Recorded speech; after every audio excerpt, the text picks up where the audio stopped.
राधे राधे दोस्तों, आज हम शिव पुराण का पाठ शुरू करते हैं। शुरू करने से पहले मेरी आप सबसे विनती है कि मेरे चैनल को सब्सक्राइब, लाइक और शेयर करना ना भूलें, ताकि हम आपके लिए अच्छी अच्छी कथाएं और पुराणे ला सकें। ओम नमः शिवाय। चलो आइए शुरू करते हैं।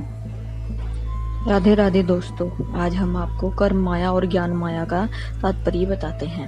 अब मैं कर्म माया और ज्ञान माया तात्पर्य बता रहा हूँ। माँ का अर्थ है लक्ष्मी, उससे कर्म भोग याद प्राप्त होता है, इसीलिए वह माया अथवा कर्म माया कहलाती है। इसी तरह माँ अर्थात लक्ष्मी से ज्ञान भोग याद अर्थात प्राप्त होता है, इसलिए उसे माया या ज्ञान माया कहा गया है।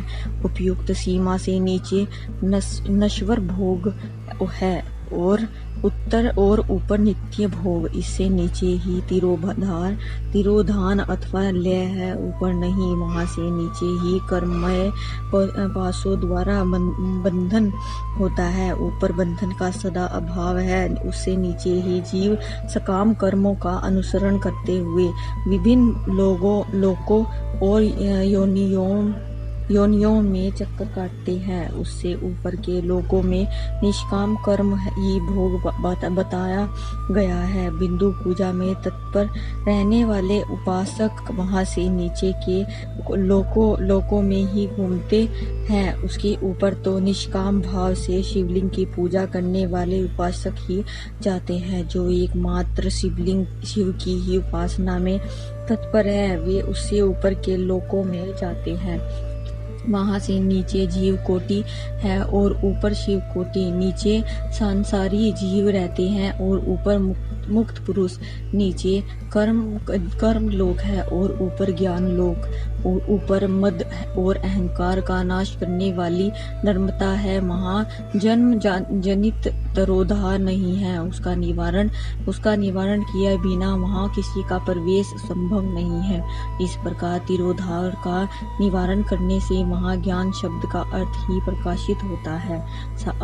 आदि भौतिक पूजा करने वाले लोग उससे नीचे के लोकों में ही चक्कर काटते रहे। जो आध्यात्मिक उपासना करने वाले हैं वे ही उससे ऊपर को जाते हैं। जो सत्य, अहिंसा आदि धर्मों से युक्त हो भगवान शिव के पूजन में तत्पर रहते हैं, वे काल चक्र को पार कर जाते हैं।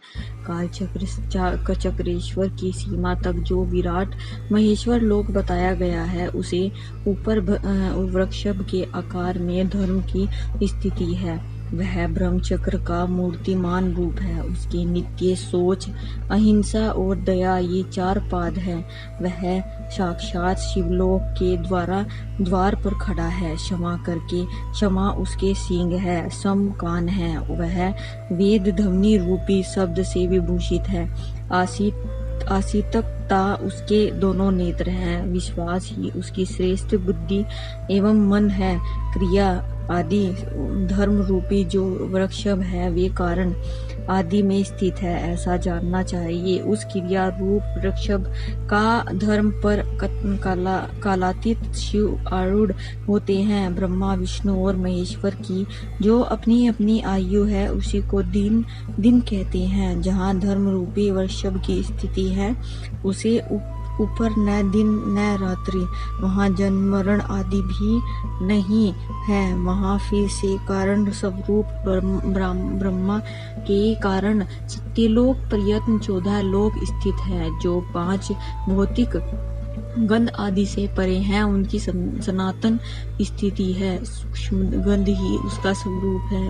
उनसे ऊपर फिर कारण रूप विष्णु के 14 लोक स्थित है। उनसे भी ऊपर फिर कारण रूपी रुद्र के 28 लोकों की स्थिति मानी गई है। फिर उनसे भी ऊपर कारणों शिव के 56 लोक विद्यमान है। तदंतर शिव समस्त ब्रह्मचार्य लोक है और वहीं 5 आवरणों से युक्त ज्ञान में कैलाश है, जहाँ 5 मंडलों, 5 ब्रह्म कलाओं और आदि शक्ति से युक्त आदि लिंग प्रतिष्ठित है। उसे परमात्मा शिव का शिवालय कहा गया है। वहीं पराशक्ति से युक्त परमेश्वर शिव निवास करते हैं। वे सृष्टि, पालन, संहार, तिरोभाव और अनुग्रह, इन पांचों कृत्यों में प्रवीण हैं। उनका श्री विग्रह सच्चिदानंद स्वरूप है। वे सदा ध्यान रूपी धर्म में ही स्थित रहते हैं और सदा सब पर अनुग्रह किया करते हैं। वे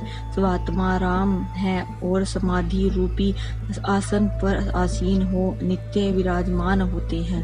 कर्म और ध्यान आदि का अनुष्ठान करने से क्रमशः साधन पद में आगे बढ़ने पर उनका दर्शन साध्य होता है। नित्य नैमित्तिक आदि कर्मों द्वारा देवताओं का यजन करने से भगवान शिव के समाधान कर्म में मन लगता है। क्रिया आदि जो शिव संबंधी कर्म है उनके द्वारा शिव ज्ञान सिद्ध करे।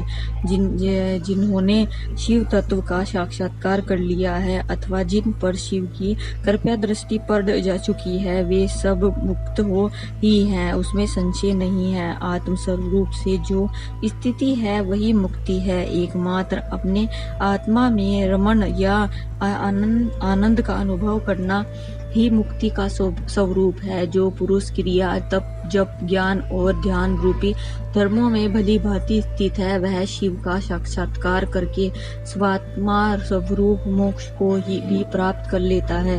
जैसे सूर्य देव अपनी किरणों से अशुद्धि को दूर कर देते हैं, उसी प्रकार कृपा करने में कुशल भगवान शिव अपने भक्त के अज्ञान को मिटा देते हैं। अज्ञान की निवृत्ति जो जाने पर शिव ज्ञान स्वतः प्रकट हो जाता है। शिव ज्ञान से अपना विशुद्ध स्वरूप आत्माराम तत्व प्राप्त होता है और आत्माराम तत्व की सम्यक सिद्धि हो जाने पर मनुष्य कृत्य हो जाता है। इस तरह यहाँ जो कुछ बताया गया है वह पहले मुझे गुरु परमात्मा से प्राप्त हुआ था। तत्पश्चात मैंने पुनः नंदीश्वर के मुख से इस विषयों को सुना था। नंदी स्थान से जो परे जो सब संवेद शिव वैभव है उसका अनुभव केवल भगवान शिव को ही है। साक्षात शिवलोक के उस वैभव का ज्ञान सबको शिव की कृपा से ही हो सकता है, अन्यथा नहीं। ऐसा आसित पुरुषों का कथन है। साधक को चाहिए कि वह 5 लाख जप करने के पश्चात भगवान शिव की प्रसन्नता के लिए महाअभिषेक एवं निवेदन करके शिव भक्त का पूजन करे। भक्त की पूजा से भगवान शिव बहुत प्रसन्न होते हैं। शिव और उनके भक्त में कोई भेद नहीं है, वह साक्षात शिव स्वरूप ही है।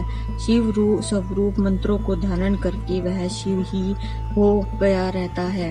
शिव भक्त का शरीर शिव रूप ही है, अतः उसकी सेवा में तत्पर रहना चाहिए। जो शिव के भक्त हैं वे लोक और वेद की सारी क्रियाओं को जानते हैं। जो क्रमशः जितना शिव मंत्र का जप कर लेता है उसके शरीर को उतना शिव का सम्यक प्राप्त हो जाता है, इसमें संशय नहीं है। शिव भक्त स्त्री का रूप देवी पार्वती का ही स्वरूप है। वह जितना मंत्र जपती है उसे उतना ही देवी का सानिध्य प्राप्त होता जाता है। साधक स्वयं शिव स्वरूप होकर पराशक्ति का पूजन करे। शक्ति वैर तथा लिंग का चित्र बनाकर अथवा मिट्टी आदि से उसकी आकृति का निवारण करके प्राण प्रतिष्ठा पूर्वक निष्ठपट भाव से उसका पूजन करे। शिवलिंग को शिव मानकर अपने को शिव शक्ति रूप समझकर शिव शक्ति लिंग को देवी मानकर और अपने को शिव रूप समझकर शिवलिंग को नाद रूप तथा शक्ति को बिंदु रूप मानकर परस्पर सटे हुए शिवलिंग और शिवलिंग के प्रति प्रधान और प्रधान की भावना रखते हुए जो शिव है शक्ति का पूजन करता है। आज की कथा हम यही समाप्त करते हैं। ओम नमः शिवाय। अगर आपको मेरी वीडियो अच्छी लगी तो बेल आइकन दबाना ना भूलें ताकि आपको मेरी आने वाली वीडियोस का नोटिफिकेशन मिलता रहे। धन्यवाद। ओम नमः शिवाय।